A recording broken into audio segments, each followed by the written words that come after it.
종말을 재촉하는 세상, 주님은 곧 오신다 라는 내용으로 말씀하겠습니다. 본문 말씀은 요한복음 14장 1절에서 3절까지입니다. 읽겠습니다. 너희는 마음에 근심하지 말라. 하나님을 믿으니 또 나를 믿으라. 내 아버지 집에 거할 곳이 많도다. 그렇지 않으면 너희에게 일렀으리라. 내가 너희를 위하여 처소를 예비하러 가노니 가서 너희를 위하여 처소를 예비하면 내가 다시 와서 너희를 내게로 영접하여 나 있는 곳에 너희도 있게 하리라. 주님은 요한복음 13장에서 제자들의 곁을 떠나신다고 말씀을 하셨는데, 이 말씀은 제자들을 매우 불안하게 하고 또한 제자들을 슬프게 만들었습니다. 그러자 우리 주님은 제자들의 마음을 달래주실 필요가 생겼습니다.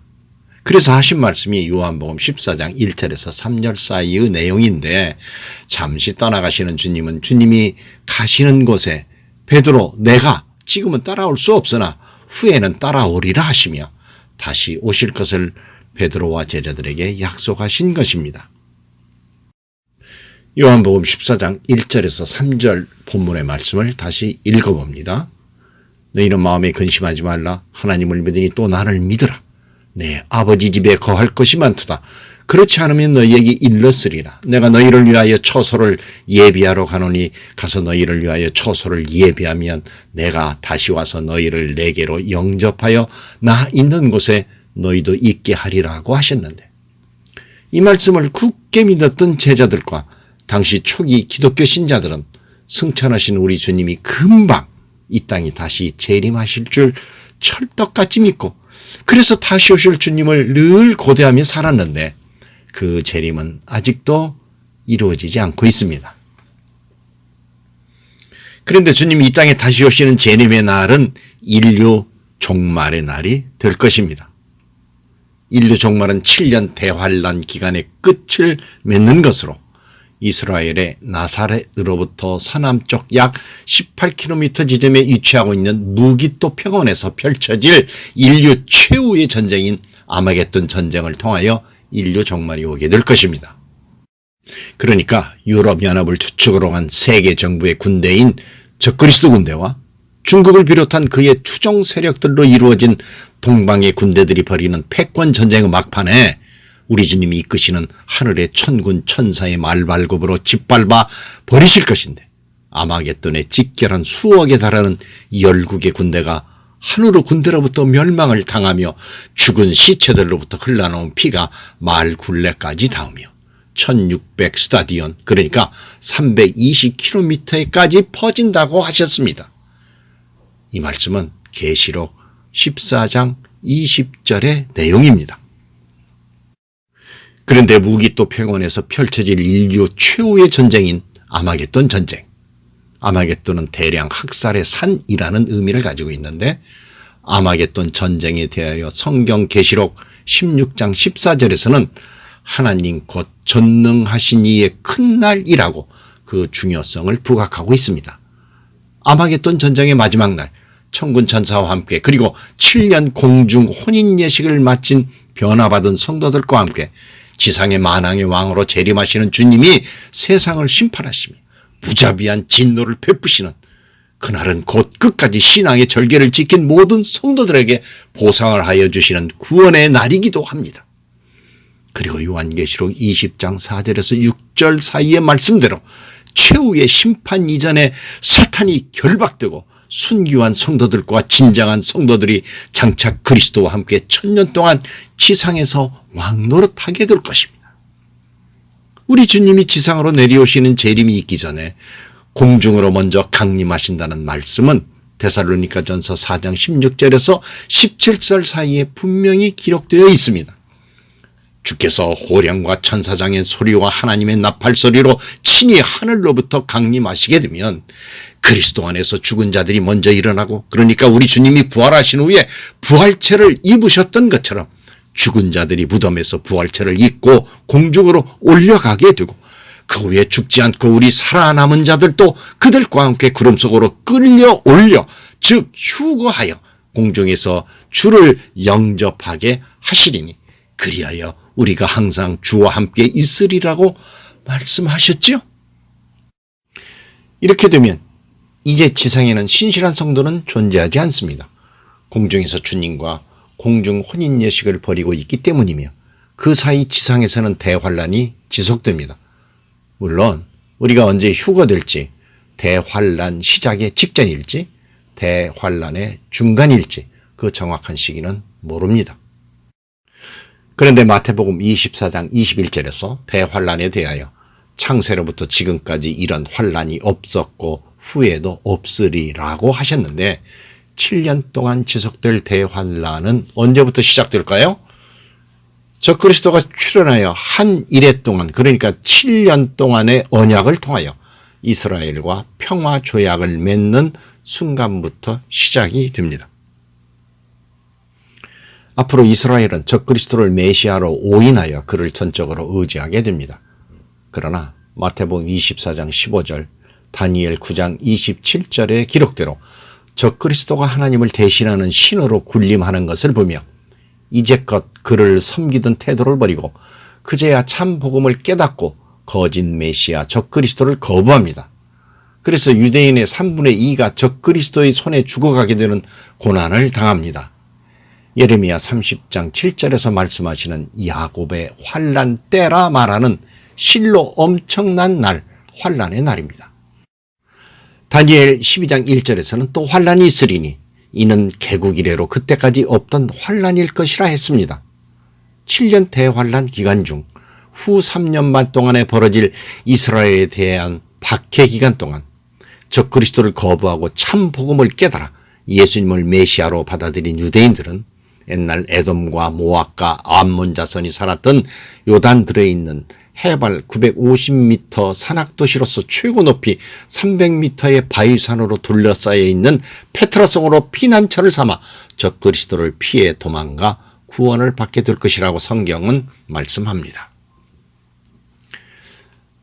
다니엘서 9장 27절에서 말씀하시는 한 일에는 이 땅에 펼쳐질 7년 동안의 대환란은 죄악된 세상을 심판하는 기간인 동시에 이스라엘에게 주신 마지막 기간이 됩니다. 이 한 일에 7년의 기간 동안 이스라엘은 많은 연단을 받고 회개하며 드디어 예수님을 메시아로 인정하고 하나님 앞에 돌아오게 될 것입니다.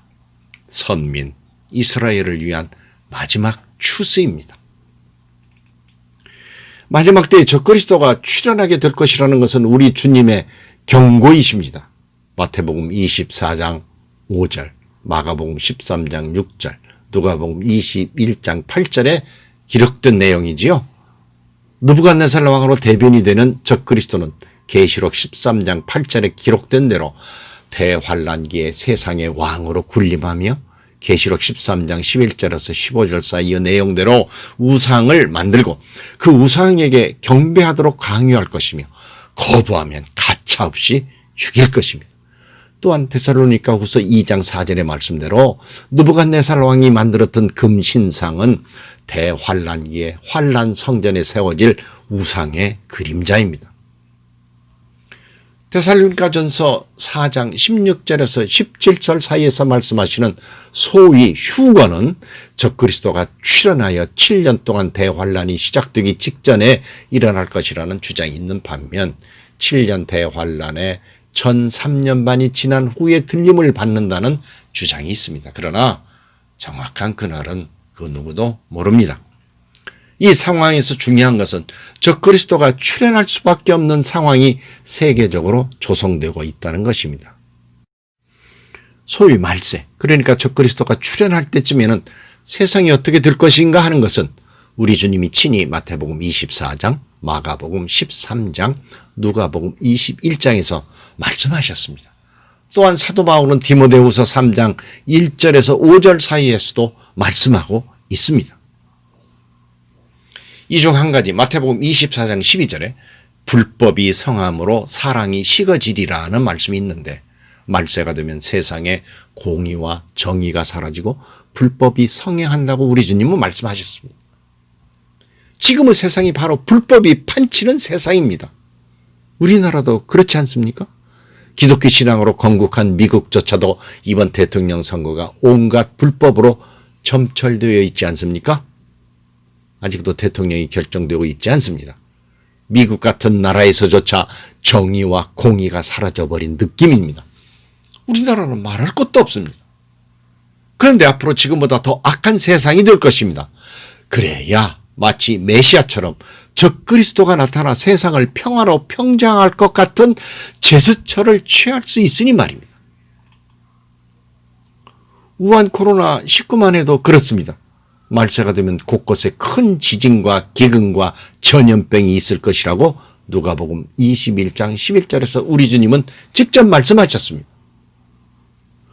여기에서 전염병은 예전 성경에서는 온역이라고 기록하고 있는데, 그러니까 온역은 치명적인 전염병으로 구약에서는 대부분 불의한 자를 향해 내리시는 하나님의 심판으로 인간을 죽음에 이르게 하는 치명적인 전염병을 의미합니다.